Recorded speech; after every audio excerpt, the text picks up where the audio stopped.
ব্লগারের কথায় কোন জওয়ান কোন মহিলা কখনো পথভ্রষ্ট হওয়ার সুযোগ নাই, তাকে মুসলমান বিশ্বাস করবে না।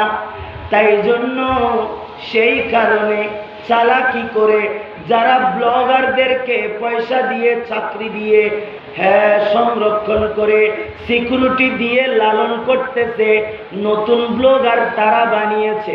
বলে তুমি কোরআন বলবা, কিন্তু কোরআন থেকে এমন কথা বের করে বলবা নোক্তা যেগুলো ইমানদারের ঈমান নষ্ট হয়। তুমি হাদিস বলবা, হাদিসের এমন কথা বলবা যেই কথাগুলো বললে মানুষের হাদিসের উপর আমলের চাইতো সন্দেহ বেশি জাগে। ঠিক না? ঠিক, জোরে বলুন না। দ্বিতীয় নাম্বারের